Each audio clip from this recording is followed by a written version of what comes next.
We'll go ahead and get started. I'll be mindful of time and try to not ramble too much. We are recording this, just so you know. So your facial reactions to my very exciting news will be recorded for all of Prosperity forever. But mostly because we know that not everyone will be able to join us, and we want to make sure that all of our communication can be freely shared, and that we're remaining as open and transparent as possible.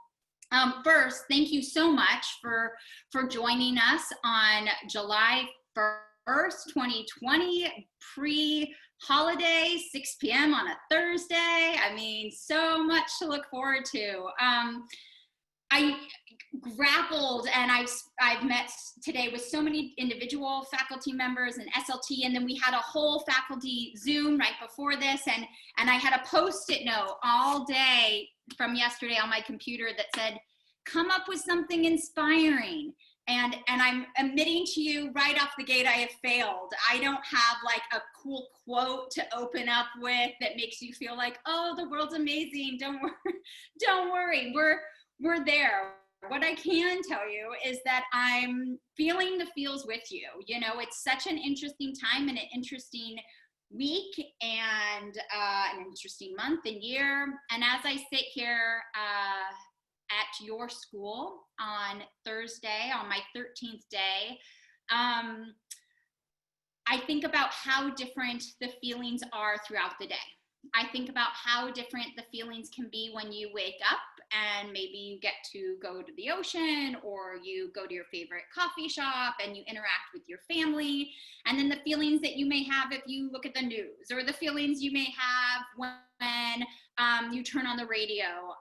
It's always kind of ebb and flowing, and it's really hard, and it's hard for all of us. And as we're working on our plan, it's never going to hit right. SLT and I were talking about it today that, gosh, wouldn't it have been awesome if we announced our opening plan like a week and a half ago, before maybe the news felt what it feels like today. The news may feel very different in a week or 2 weeks.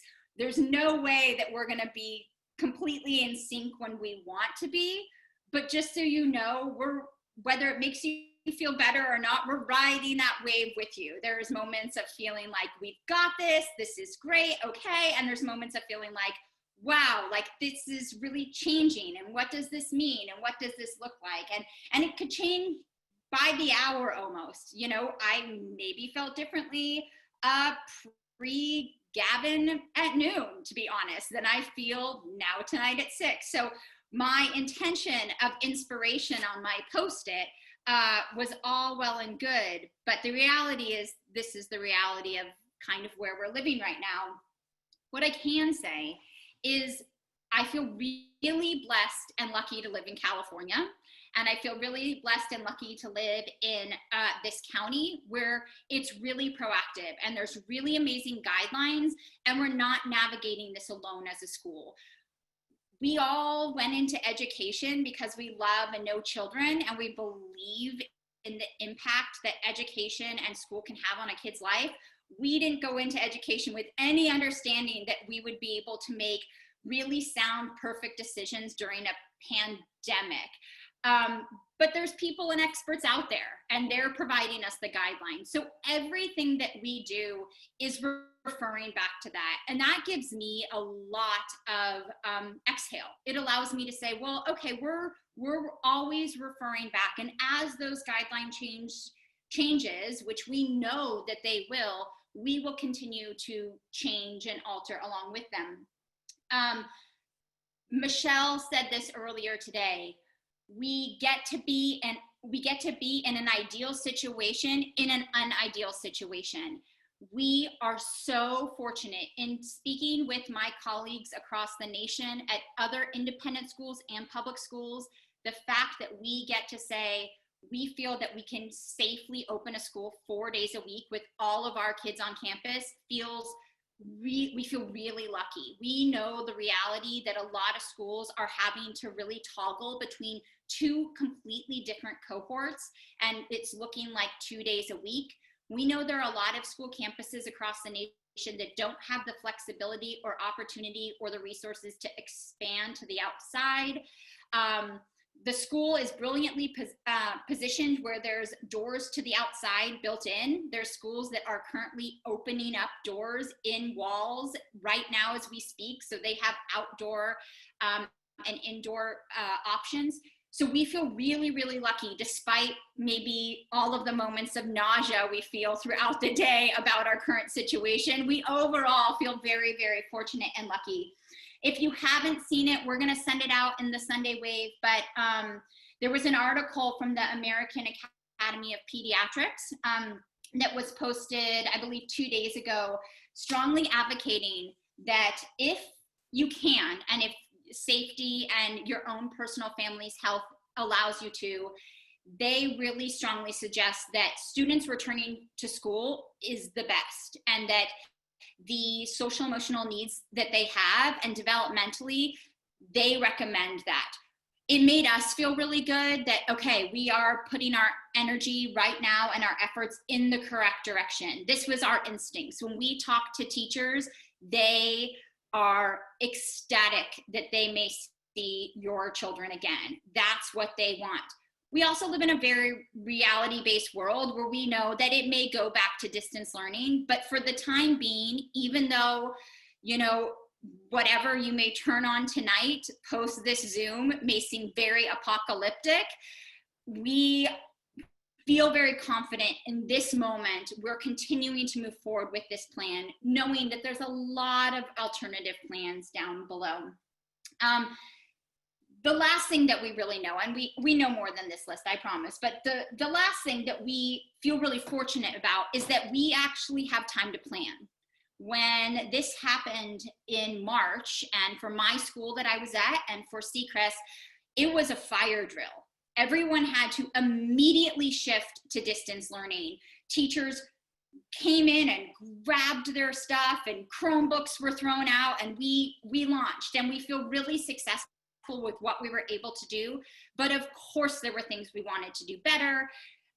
Planning, we wish we brought this material, we wish we taught our kids how to navigate online this way. There were all of these things we wanted to do. We get a chance to do that. We get a chance to use the summer to create scenarios. We get a chance to talk to our teachers about how is it to teach in the best way possible with kids social distancing in the classroom, and how is it to teach in the best way possible if we have to switch to distance learning.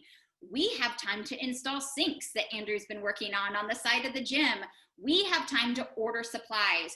We have time to have Zoom calls with our families and try to answer questions and navigate it. We feel so fortunate that the way this pandemic did hit, we got a taste of distance learning and we got to learn a lot from it, but we also rolled into summer, and we are utilizing summer to really our advantage to say, wow, this is a gift. We didn't know what the timing of this outbreak would happen, and we have the summer to really come up with as many plans and collaborate as much as possible going into the fall.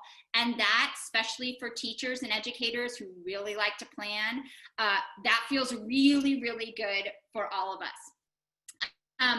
I'm gonna jump into answering the questions that we got.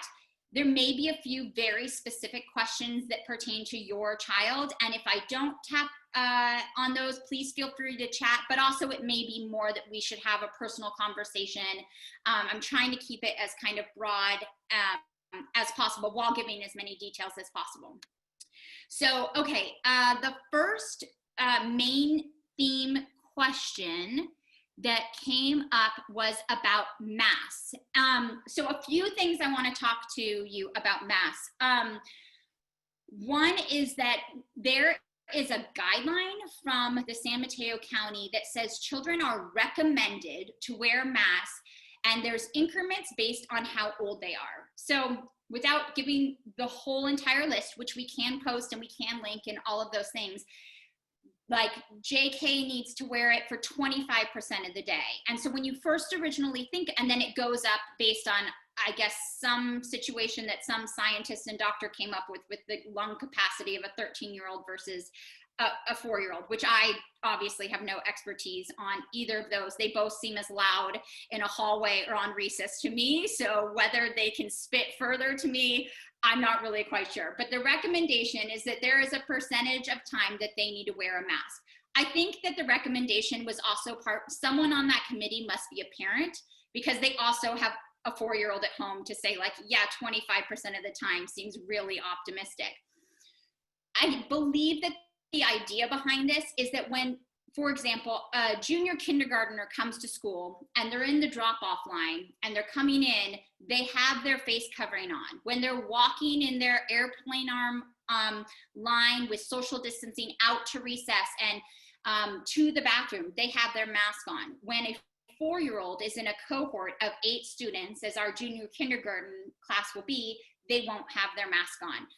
I cannot 100% tell you that this is exactly the schedule. We are still learning because the ratios are kind of changing and the percentages, but that's something that we are actively working on in this phase 2. What does come with that is the recommendation that middle schoolers wear their face masks most of the day. Now, if you have a middle schooler, that is incredibly disheartening. We cannot fathom a middle schooler wearing a mask. A hoodie pulled up, sure, but a mask over their face for most of the day does not seem actually something that would most likely happen. So it's a recommendation, it's a percentage, it keeps kind of changing, but what we're looking at right now as we're starting with phase 2 planning is, if that were the case, we are investing in outdoor spaces so that we make sure that there are times that they are outside and the face mask is down, that they are in smaller cohorts, all of these different situations. But unfortunately, I can't tonight tell you exactly, like, well, this schedule to this schedule, they will have a mask or not. We are going to be providing every student with a gaiter or buff, however you want to call it, the ones that go around your neck. The reason behind that is really parental gut instinct.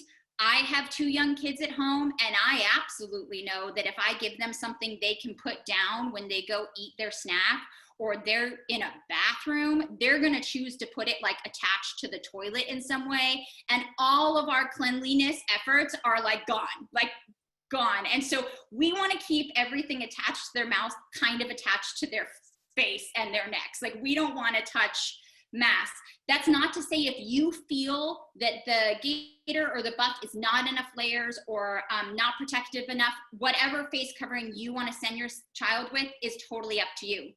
Personally, I have a little bit of angst about this. My little personal anecdote was that we took my family to Costco. I've only been here 3 weeks, but I've experienced Costco and the 92, so I feel kind of like I'm getting the hang of it. My 5-year-old son, Ben, had a gaiter on, and during the course of walking into Costco and checking out, he had chewed on the gaiter, and there was like a large saliva marking over the whole cover, and he had bitten a little hole in the middle just enough so he could slide his tongue out. So my husband and I are checking out in Costco, and the cashier is not looking at me, but looking right past me at my son standing there, sticking his tongue covered with saliva around it out at them. And so I quickly, of course, grab it and turn it around, and I'm like, you can't eat your mask.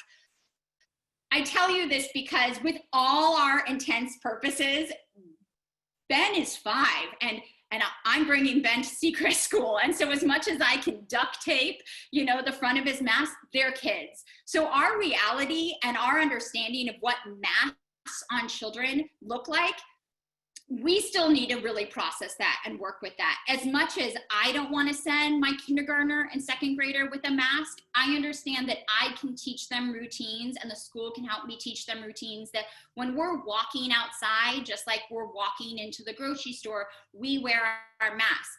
Our hope with this phase planning, this is our first 6 weeks, is that we may be more conservative with the mask use.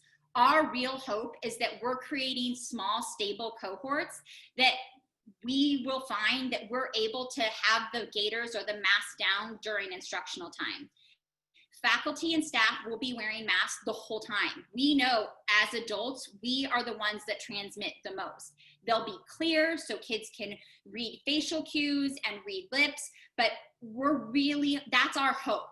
I can't tell you that that's what the guidelines are today, but when we open schools in the fall and we're watching for those trends of transmission through schools, which right now, all of the experts are saying they're really optimistic that that's not going to be where it's happening. We're hoping that by our small cohorts, by our distance in our classrooms, we're fortunate to have those down. So it doesn't answer the question of, I'm a parent, my kid doesn't like to wear a mask, I can't hear you, I can't even understand my kid, how would you understand your kid?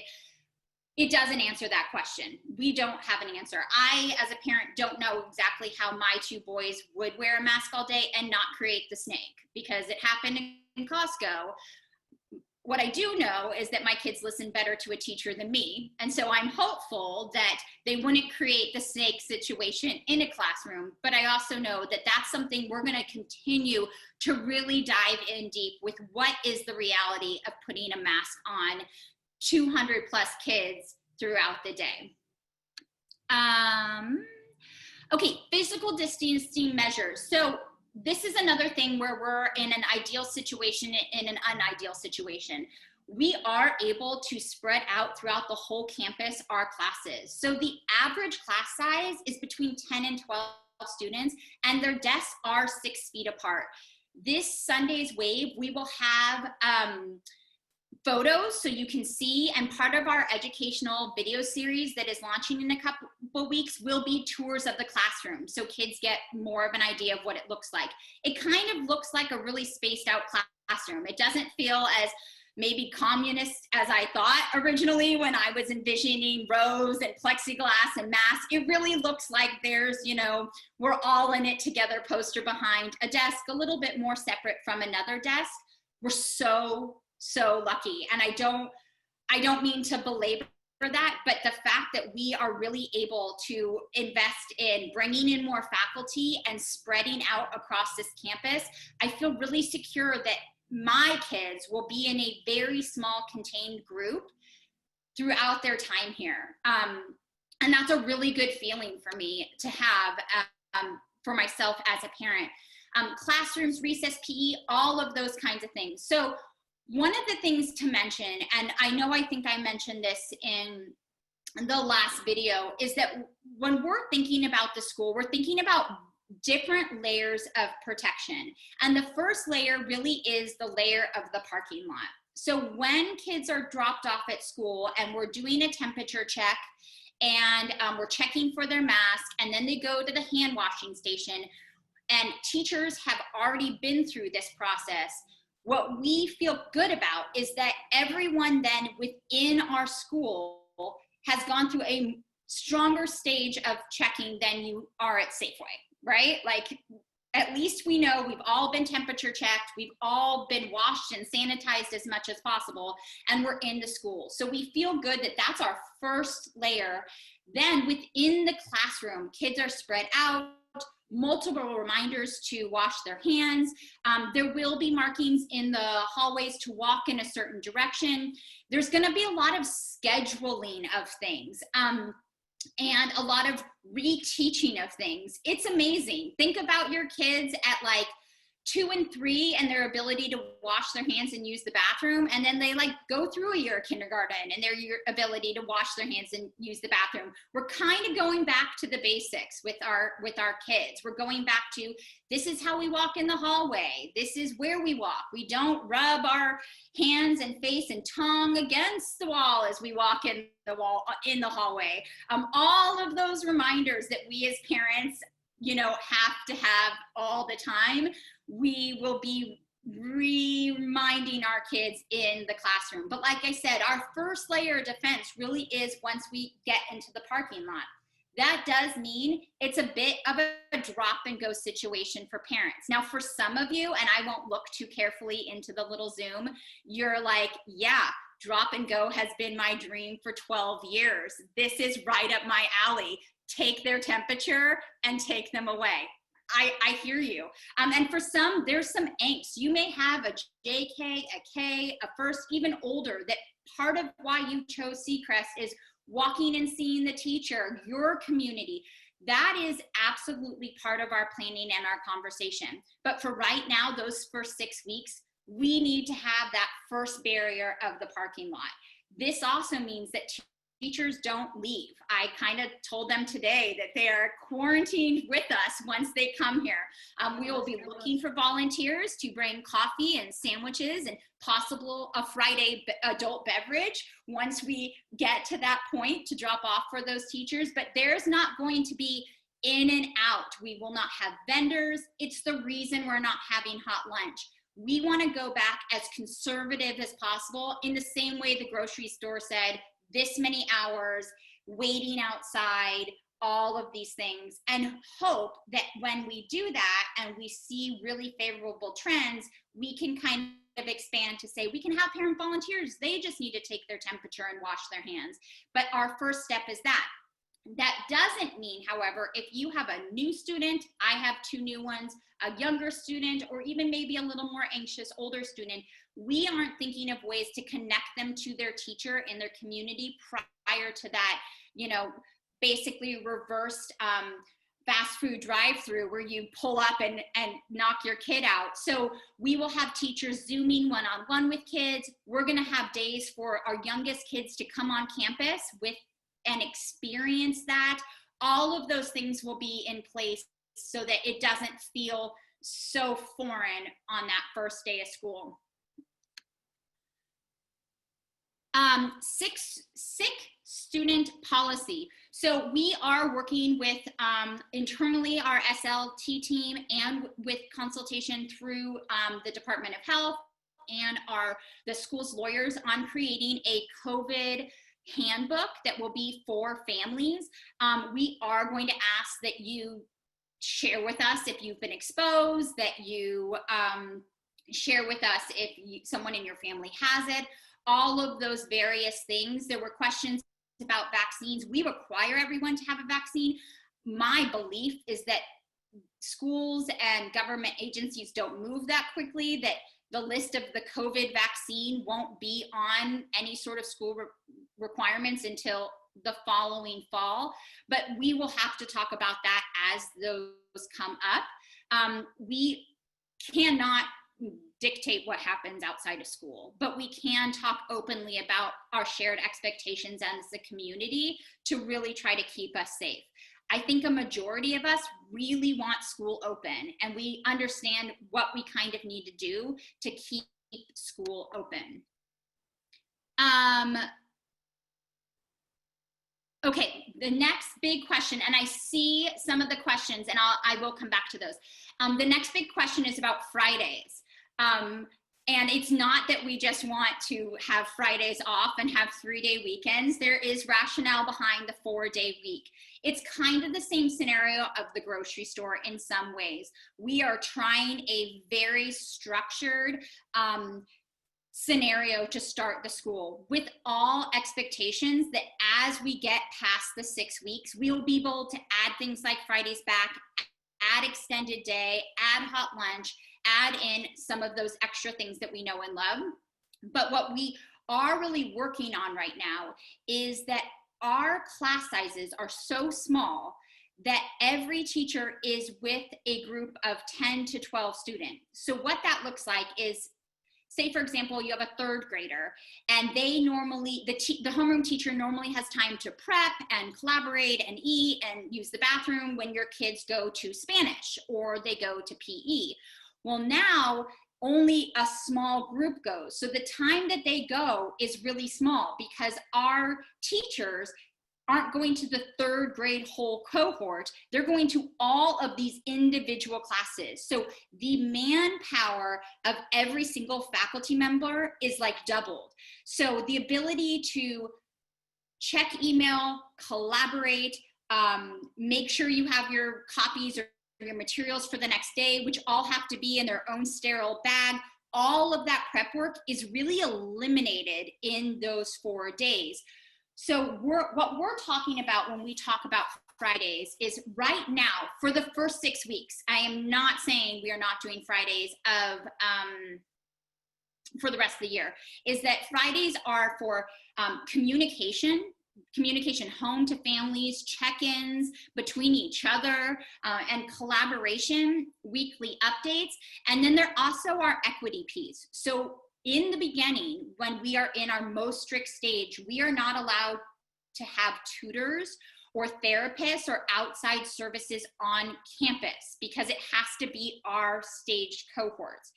So we want to open up Fridays for all of those students to receive those services, to meet individually, spread out across campus for that equity piece. Now, we are starting to talk about the scenario that, yay, things look really good. Cases have not been linked to schools openings. We want to add Friday back in. What does that do to the schedule? As a working parent with 2 kids that can tell you all later about the horror stories of my work from home with student learning, we want 5 days a week. We know that is the ultimate goal, but we are asking you to bear with us in the first 6 weeks while we really get our bearings and make sure that not only are we taking health and safety and social emotional, but we're delivering the curriculum and the program every year better and better and deeper, and making more personal connections. We know that only happens if you have the time to do it. So right now, Friday is the time we found to do it, but that doesn't mean that that's not something we're going to continually revisit as we get more and more into the semester. Staggered schedule and protocol. So Sunday's Wave will be publishing the draft of the staggered drop-off and pickup. It means that different classes get dropped off at different times, knowing that if you have kids in multiple grades, you default to the earliest time.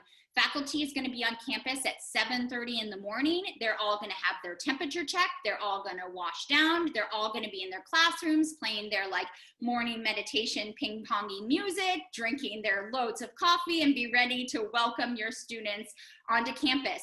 If you have, for example, a kindergartner and an 8th grader, the 8th grader is invited to come with the kindergartner, be in that classroom with that teacher from a distance, do whatever morning work they want to do, or just relax or have that conversation, so that you have one drop off. The pickup is reversed. So the end of the day for the middle school classes is a study hall, a way for kids to get a jump start up on homework, which traditionally has been done. So if their younger sibling gets picked up earlier, they won't feel like they're missing any academics and they can go with them. We have it staggered into 10-minute sections. For us as administrators, it's about a 3-hour drop-off pickup or drop-off window that you're going to see us out there every morning, smiles behind masks, there to temperature check and get everyone onto campus. What this really supports, while it may be a little bit of a pain to have a kid in an older grade be like, that's not fair, I have to come early, and you're like, well, I've got to drop you off at the same time. It's that first level of defense. When we have on average 20 kids every 10 minutes and 5 administrators out there, we feel like we really can temperature check. We can make sure everyone washed their hands. We can really monitor every student coming onto campus staggered throughout the day. The end of the day is going to be a release by the teachers, but also staggered. Ambar made a beautiful diagram that we'll put, a map that we'll also put in the Sunday Wave that shows kind of the cycle for traffic.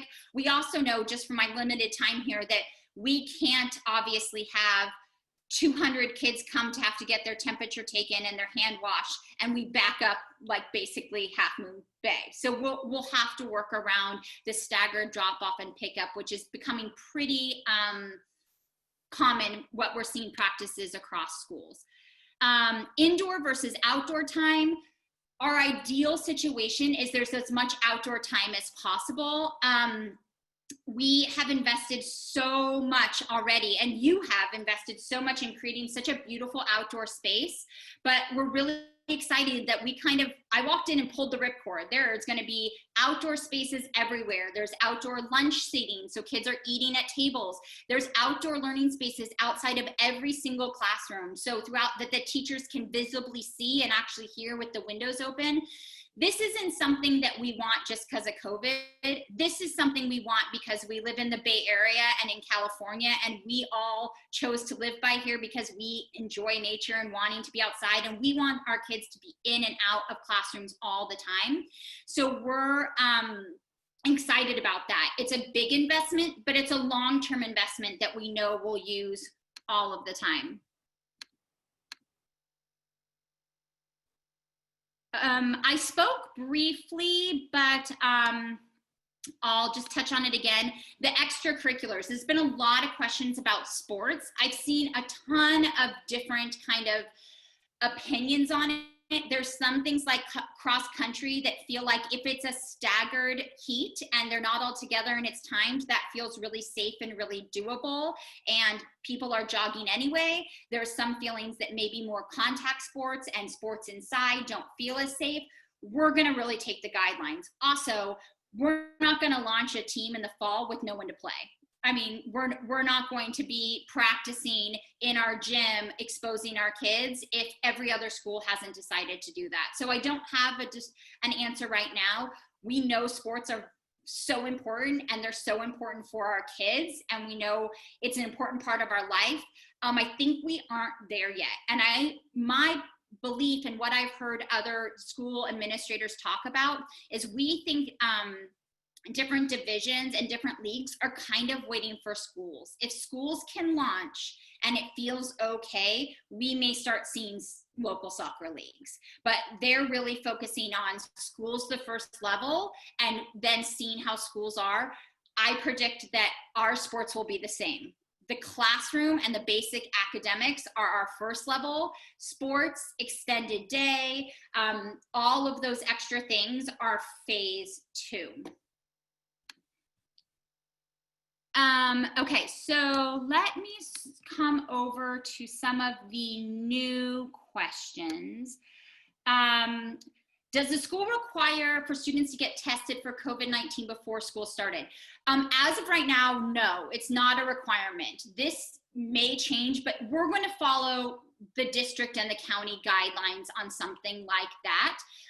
We just ask that if your family travels, if you feel like you've been exposed, you take those kind of precautions and you let us know. We are talking right now with our lawyers about the faculty being tested and being tested frequently throughout. But, we're like some of you, we're operating a small business, not only as educators, but as employers, and really trying to walk the line of figuring out what we can recommend and what we can require. And those seem to be things that are changing really rapidly and frequently. So right now, no, it is not mandatory that people get testing. It's highly encouraged if you think that you were exposed, especially within the window of us coming back to school. SLT stands for Seacrest Leadership Team. So that is comprised of Jackie and Ambar and Holly and Michelle. And they have been so phenomenal and really my guiding post in the last 13 days as I kind of landed here, and them orienting me on what has been done in the preparation for coming up with the COVID plan and what steps we still need to take. Can kids walk to school and follow the right process? That's really our hope. I love kids that walk to school and ride their bike to school, for all of the reasons that we all do. What we have to kind of wrap our head around is what happens if a kid walks to school and they have a fever and they maybe need to go home for a little bit. So we're really working on kind of the policies and procedures. But our hope and ambition for this handbook is that yes, kids can walk to school, kids can ride their bike to school, and those things that work for your family and for your work-life balance and for your kids is what we can continue to do in a really safe way. Is there more outdoor time? If there's more outdoor time, can Seacrest be sure to investigate the bee WASP issue in the outside area in your 3rd, 4th, and 5th grade classrooms. Yes, this is the first I'm hearing of the bees, but we will investigate and invest with bee.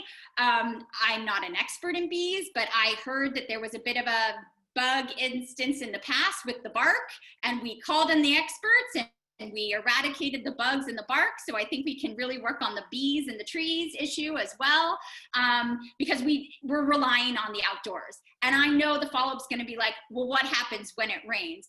Well, we stay indoors when it rains. I mean, that's the long and the short of it, but it's gotta be really raining. They will eat inside for sure if it's like raining, but we feel good that at least we know we have this Indian summer to kind of launch us and really continue to work on our plan. Oh, Michelle, thank you for mentioning we'll have daily PE. Yeah, we're gonna have daily PE, kids being outside. Our goal is to have kids outside, just like your goal is to have kids outside. I've had such amazing conversations. This is the week that I started meeting one-on-one with faculty and really talking to them about, you know, what the reality is about teaching within COVID and desks that are 6 feet apart, and what happens if you see your class getting crabbier and crabbier, and you get up and you social distance and you go for a walk and you plan a day that you're going to walk to the beach, and we recalibrate. But we are so lucky. We live in the Bay Area, so we know we get to be really not weather dependent that often. I'm understanding that fog's a real thing here versus where I'm from, but you know, kids are tough. They can put on a sweater and they can be outside. So we're really excited about the outside. Are we starting the same date? Maybe. So the only way we would change is we are currently scheduled to start on a Wednesday, but with a 4-day week, we may start on that Monday. But we're also looking at making sure we have days to maybe practice drop off for those youngest kids to connect with their teacher. The first day may be that Monday, but it may be Skyping in a whole cohort. So the first time they see each other, the masks aren't up because they're meeting maybe a new teacher. So I can't tell you, but that is definitely something that in the next few weeks we will solidify. As much as some of you are like, so can you start July 15th? We can't. I know. I'd really like my kids to go somewhere too. Like, really, I would drop them off tomorrow with like a sleeve of Ritz crackers and like 5 masks and be like, all right, I'll pick them up in a week. We just aren't going to be prepared. By redoing plumbing for outside sinks and furniture and landscaping, there's no way we could move up to an earlier date. Is there availability for parents to volunteer throughout the summer and school year? Yes and no. We have been talking about summer projects for families to really help us. We need help. You know, parents are our partners and we're a small school, but we have to do it in a very social distancing. At the beginning of the year, there won't be volunteer opportunities on campus. That doesn't mean that, especially in the younger grades, if you're somewhat crafty, you can't connect with a kindergarten teacher that's like, I need, 20 kits of things cut out and sorted and things that you can take home. At stage 1, those first 6 weeks, we can't have volunteers coming on and off campus, but that doesn't mean that our goal isn't to open up to our parent community being part of that. I think I kind of touched on this, but students brand new to the school, first day drop off, how may that look? That's why we haven't decided on the Monday versus Wednesday if we would do like a new student drop off. We want that to feel really open and friendly. We've been talking a lot about our parking lot experience for students and parents, and what we can make that and fun and interactive. And so we're really aware that this is also a transition for some of our families new to the school, and a transition especially for our youngest learners in a really awkward time. So we're really being mindful in our planning for that. How do you plan to manage uncertainty and fear in the kids? So it's hard. It's a lot of open conversations and a lot of direct conversations. We're hoping with launching this 6-part kind of video series, we're trying to find some humor and levity and fun in what is the reality of our world right now and really bridge that gap and that conversation for you to watch with your kids. They're going to be interactive, and we're going to show the hand washing station and show, you know, wearing your gaiter, and show what games on the playground look like when you can't touch, and all of those things. We anticipate the eye rolls from the middle schoolers, and we anticipate the claps from the younger kids, but we're gonna roll with it. We also are absolutely open to you coming to campus prior to the start of school and walking through it with your child. If your child is nervous and you're nervous and you want to see it, then we're not hiding anything. I mean, it's a bit of a hot mess right now with all the furniture in the hallways, but you know, as we get the sinks in, if you want to come by and wear a mask and you want to see it and have your kid try it, absolutely. We are here to make it as comfortable and normal as possible for every single student that may have a very different feeling and very different anxieties going into the school year. Will cohorts stay in the same or change for each trimester? As of right now, our first idea is that they will be the same, but actually that's the first I've heard of the idea of changing every trimester, and I really like that. We also know that for some, the proposition of a smaller class and individualized attention is amazing, and any of you with maybe 4th, 5th and up are like, so my kid only cares about who's in their cohort, and if it's not the right cohort, I'll never hear the end of it. So changing the cohorts after a long break is definitely something we can do. We already have requests for specific cohorts. We're going to try our best. It's really, you know, I can't guarantee that your kid is going to be absolutely in love with the best cohort, but the great thing is half of their facial expression will be hidden, and we only will see the eye roll throughout the day, at least at the beginning. When will teacher and cohort assignments be shared with families? I'm going to pause and come back to that one. What is the school plan if we hear of a positive case of COVID in our school?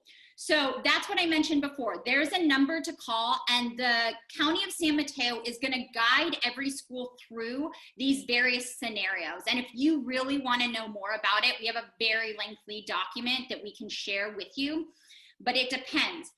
Was the student exposed? Do they have it? Were they on campus recently? Was it at the beginning of a week where they only were with their cohort and they really think we need to isolate that group, or the middle school or the lower school? Do we feel like the exposure was school-wide? We don't have to completely make those exit decisions. The county is saying to all schools, because imagine the large high school that has that many kids that will have cases pop up. They're going to guide, the experts are going to come in and guide us when cases do arise to make those decisions, which I'm so grateful for as we go through there. Is there any talk about finishing by Thanksgiving or winter break like colleges? I guess I need to know, like, finishing the school year or finishing. I maybe need that person to type in a little bit more information. Right now we're planning on being off for Thanksgiving and off for Christmas, and not really adjusting our schedule in those large holidays. What we are looking at is things like 2 days off for conferences. We would try to do via Zoom and really stay consistent. We also know that we want to have as many days that we feel safe on campus as humanly possible, to go as long as humanly possible. I think that the CDC and especially districts and the county are going to come out with a lot more guidelines about re-entry after a break. What does that look like? I consider it, although not as extreme, very similar to my practice, what's always been about lice. If you have a girl versus a boy, you might understand a little bit more, but after every break, and depending on if your kid is in gymnastics or if they're in plays where they love to rub their heads together, after breaks, we tend to see like an increase in lice cases. Really pleasant topic. But what we do as schools is we normally schedule like lice checks right when we get back to kind of eradicate it. My prediction is that there's going to be guidelines when we come back out of a break, very similar to the guidelines in how to open a school. It could be that if when we open, we're in this first 6 weeks of really, really strict, and then we get to loosen up and the guidelines are you don't have to wear masks, that we may go on a break, and that first week back or their first 2 weeks back may swing back to really strict temperature test, lots of hand washing, all of those things, and then open back up. But it kind of depends on if travel's open up. There's so many different variables, so I'm not sure. What will the JK Kinder Camp look like? We will be offering that. We're still working out the details of what it will look like, but those are really important programs for all of the reasons, and they are still valid, so those will be there.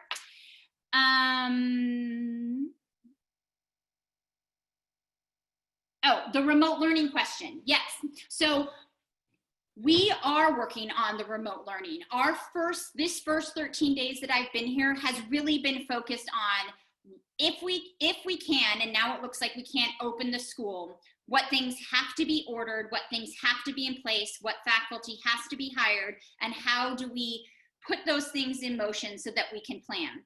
We are having the conversation about what are the things that we did really, really well in distance learning in the spring that we want to keep, and what are the things we know we need to improve upon. And we're having that conversation with our teachers currently as we talk. We want to offer a very robust remote learning plan. However, I'm going to be really honest with you. There's this very interesting percentage that we're having to kind of grapple with and watch. So we sent out our first survey 3 weeks ago, and we got 70+% said, yes, take my kid tomorrow, great. We got 5% that said, we feel comfortable with our child being at home. This is what we would like to do. We want to stick with remote learning. And then we have the 20% that said, we really need more information. What we're hoping to do over the next few weeks through July is answer as much, we need more information. We don't feel comfortable, and I don't feel comfortable being here 3 weeks saying to you, and given the current state of the world, you need to decide today. I couldn't decide as a parent exactly today, but at some point close to the end of July, we're gonna have to say, we need you to commit to in-person or online. The reason is that we are setting up classrooms in groups of 10 to 12 kids, and if 5 of them are at home, 2 cohorts may go into one room and 1 teacher may move to distance learning. All of our planning and preparation really goes around what that ratio is. If we have a school where we have 5% of students at home, those 5% of students will most likely get to Skype in every day and be part of morning meeting. Michelle and Holly will be doing daily check-ins with them. They'll be in sync with their current group in class because it's a very manageable group. If the percentage goes up and we have 25, 30% at home and the rest on campus, we're gonna have to look at splitting our faculty and having faculty operate distance learning, which will be fabulous and robust, but separate from the group that's in school. If we come to a position where we have 85, 90% of you saying you want to be at home and we have only 5% at school, we have to then relook at the model and say, oh my gosh, we only have 3 kids sitting in a classroom with 1 teacher, but we need to support all these kids at home. So we know that we don't want to ask you yet. It's July. We want to open up this conversation. We want to answer as many fears and concerns that you may have. We want to continue to monitor the situation, but at some point towards the end of July, we will all have to choose, are we at home or are we there?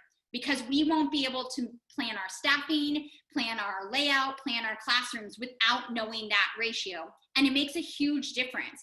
We are committed to delivering 2 really robust products, in-person and distance learning, but what those entail and who your teacher is and why we can't say who your cohort is and why we can't give details around times of classes is because we don't get to solidify anything until we know how many kids are on campus. So we don't want to ask you yet, but we are going to follow up and say we need to get some numbers as we go further down.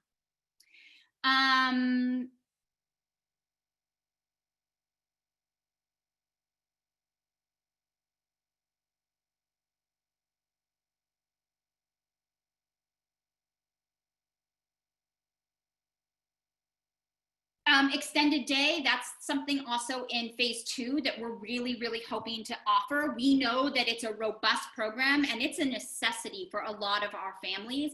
It's absolutely something we want to offer. The hard and tricky thing with extended day is it's a very mixed cohort. Schools are going to try to do that, but like I said, that isn't a phase 2 after those first weeks, but that is our hope, is to bring back JAWS and extended day, absolutely. Michelle brought up a really good point. Some of the things in the infrastructure that we're investing in, not only is outdoor spaces, ventilation, sinks, physical upgrades, but we are investing in one-to-one devices for all students.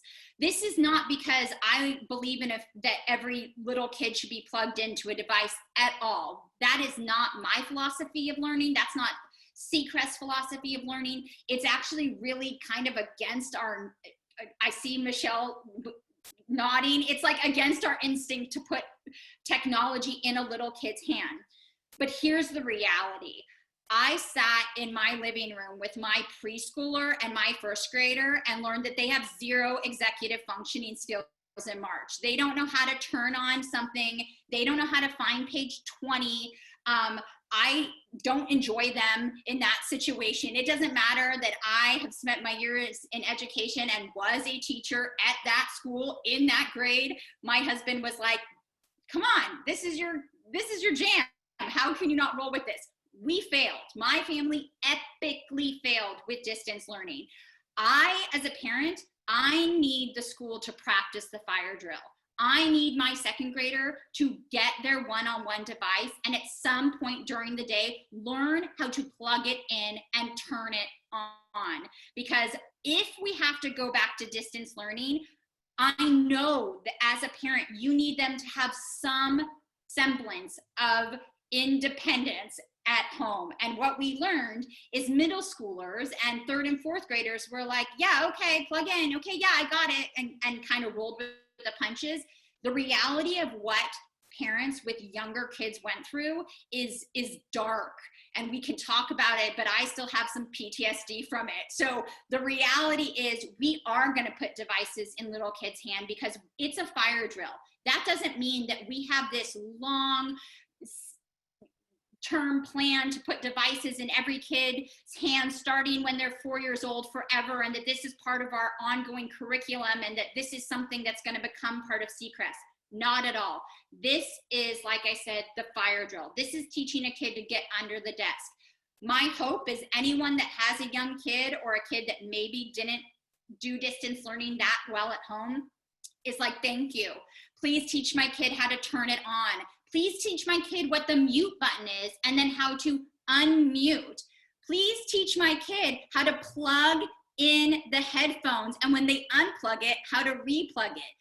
Those are my hopes as a parent if we go back to distance learning, that our kids can be somewhat independent. So we are investing in devices. It doesn't mean we're becoming a very tech device heavy school. It just means we know that that was a real challenge for parents with younger kids in distance learning, and we want to try to help that.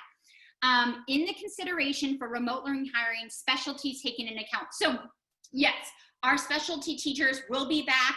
I had an amazing meeting with our Spanish teacher today, talking about actually nothing COVID, but talking about these are my exciting ideas to further the curriculum, and this is the way I think kids could really tap into Spanish more, and all of those conversations. The same program you know and love is still going to be offered in person and distance learning. That isn't changing, and that's really our commitment to you. Yes, so if a family member is sick, distance learning will be an option. 100%, because distance learning is going to happen. We are not going to have 100% of our families back on campus. So it's always going to be there. We are just unaware of the ratio that will happen every day. In some ways, it's more complicated. Not in some ways, in all ways. It's much easier to run an in-person school or a complete distance learning school. This hybrid is much more complicated. We're committed to it, but just know that there's a lot of steps involved in it, but it will always be there throughout this entire experience. It will always be there. Now, 2025 your kid breaks their leg or gets mono and you want distance learning for two months, I don't know if that's going to be an option. This may be just a COVID thing to offer two products at the same time, but we're very, very committed to that.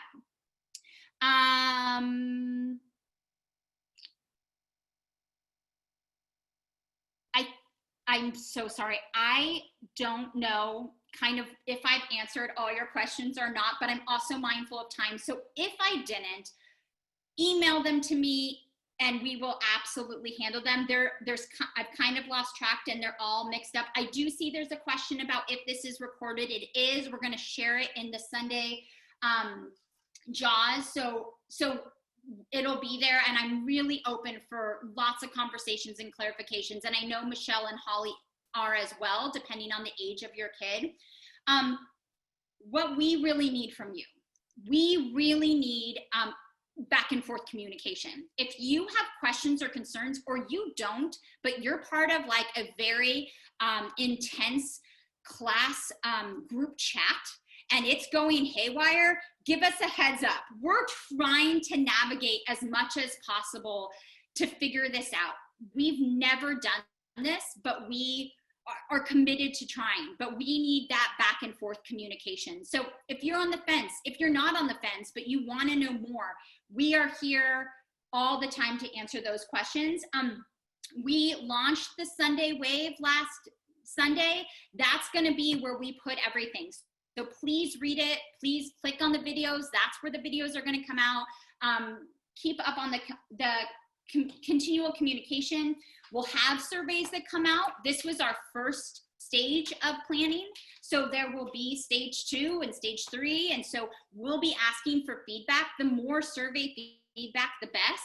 Feedback from, 18 families is really hard to gauge whether we should make a decision based on that. We really need that feedback to know this is actually our top priority in phase 2, and things like that.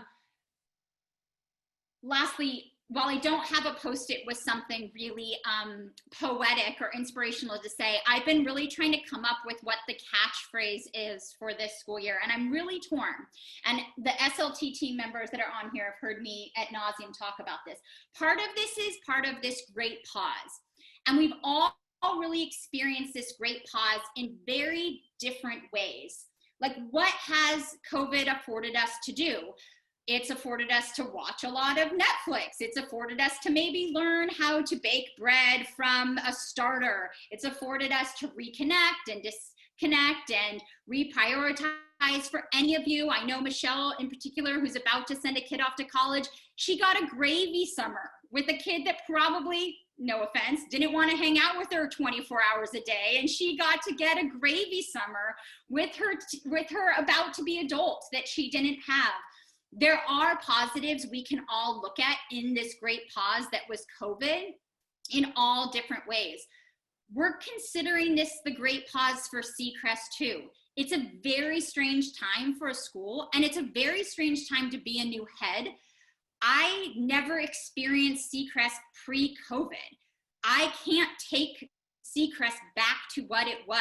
My only option is to take it in the next direction. It's physically making us relook at everything we do and deciding what is the best out of it. It's a really difficult, hair pulling out, nausea, make you maybe need a cocktail kind of situation. But when you lean into it, lots of amazing things come out of a great pause and a great difficult situation that we're thrown into. So while it's not what I imagine my first 13 days of being a new head would look like, I'm really trying to look at, okay, what are the confines that are actually going to produce really cool things? I'm switching between the great pause and hindsight is 2020. It seems so apropos. When we get out of 2020, what are the things we're going to look back on when we say, like, I see that there's students here, so I will watch my language. Oh my, this was crazy. Like, what did we learn from this? How are we different parents? How are we different teachers? How are we different citizens that occupy the same space and time and grocery store? And where did we find our patients? And where did we our priorities. And that's really cool.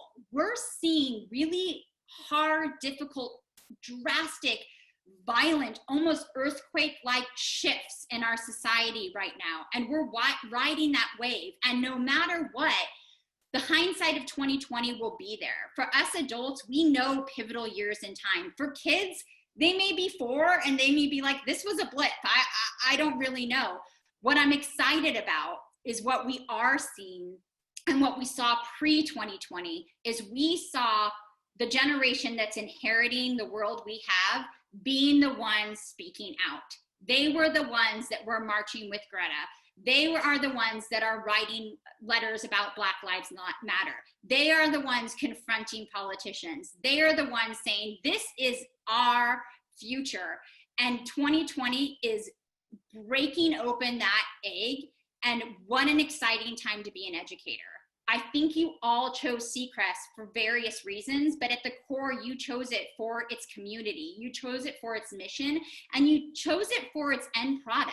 You've all interacted with a Seacrest alumni, and you know who they are. They're confident, they're self-advocating, they have opinions, they push back, they want to go out and make a change for the world. So while this is overwhelming, and while there's so many unknowns, and while there's so many anxieties, and while there's so many ways we're going to make slide decks, and then like we did today, we deleted the slide deck, and I decided to just talk to you instead of present it. And there's going to be hiccups and ways we go wrong. We know what our core mission is here. It's to come out of 2020 with the hindsight and with the students that we know are going to shape where we go in the future. And so for that, I'm really, really excited, despite kind of the difficult road that we have ahead. I'm noticing that we're at about an hour. There's so many amazing comments. I think we maybe will have to try to consolidate them. I see that we didn't talk about gardening and so many different things. So we'll continue the conversation, the more details. Like I said, reach out. I promise you don't go on some secret blackboard in my office as annoying parent number 204 if you email me 10,000 questions. That's your job. Your job is to advocate for your kid. Your job is to have the viewpoint. How will this work for my family? How will this work for my kid that's young? How will this work for my teen that's older? How will this work for my kid that has anxiety? Or how will this work for my family that is immune compromised? My job is to look at how will this work for everyone? And so we just have to have that conversation. But I'm a parent. You're supposed to come with me with your concerns and never feel bad about them. That's your job. So please reach out to me, Michelle, Holly, any of us. That's kind of what we're here for. That's our job. Thank you so much for sticking with us for an hour on July 1st on a Wednesday evening. I really, really appreciate it. This was recorded. If I didn't answer your question and it's burning, type it right now to me in an email so you don't forget it, and I will get back to you. And check out the Sunday Wave. We will be posting the details I talked about the drop-off schedule, the map, more details I wasn't able to get into, and the recording of this. So thank you guys. Have a great night, and we'll see you soon.